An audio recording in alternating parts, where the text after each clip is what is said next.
Hello and welcome to the unboxing of the iPad Air, and since this is an Apple product, the packaging is of course very minimalistic, so let's get right to the inside of the box to see what's actually inside. And the first thing that we see is of course the iPad Air itself, and my god, it looks good. And in case you never actually held one before, it's definitely one of the lightest, if not the lightest tablets out there when looking at its size.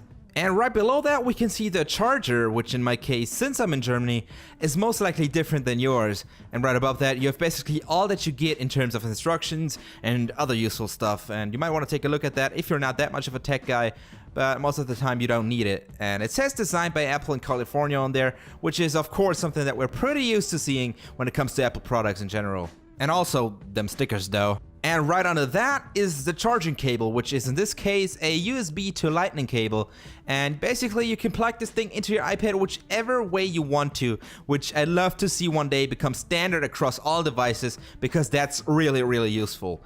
And unfortunately the cable itself is pretty short, but you can get third-party solutions that can help you with that. And now comes probably the best part, getting the protective plastic cover off. Just so satisfying. Oh my god. And for no reason known to man, there was already a smudge under that, but I was able to wipe it right off, and there's like no other stains on it whatsoever, so no big deal. But just look at them dimensions. It's really thin and definitely deserves the name Air.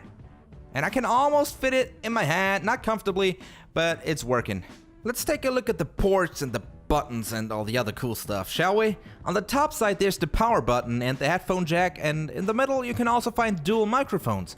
At the bottom of this device there's stereo speakers, and I'd love to have front-facing speakers in the next iPad, because like this the sound just fires to the side, but it gets really loud and stays crystal clear, so that's good. On the right hand side there's the switch and the volume buttons. On the back there's an extremely glossy Apple logo, which as you can see can get really smudgy really easily, and well, down there it says iPad. Farther up top we can see the 5 megapixel iSight camera, more about that later, and we can see a portion of the headphone jack. Now this isn't exactly easy to see because it's pretty small, but this is the front-facing FaceTime HD camera. And also on the back you could see that before. There's the 5 megapixel iSight camera, which is, in my opinion, I got no technical data to tell you about that, but it's in my opinion the best camera on any tablet out there at the moment. It just takes the best pictures in my opinion. I don't know why, it just is like that, and it's great. Here are two low light pictures taken with the iPad Air, and I gotta admit, pretty good quality for a tablet, pretty good quality. I also got a neat protective case for this baby, and of course it makes the iPad a lot thicker, but it's still pretty thin even with the cover on, so that's good for me. And also it has a stand, so that's pretty cool. But that was basically it for this unboxing slash short review of the iPad Air in space gray, and I hope you enjoyed it. If you want to see a full review, just let me know in the comments below. But until then, this has been Ray, and have a nice rest of your day. Peace.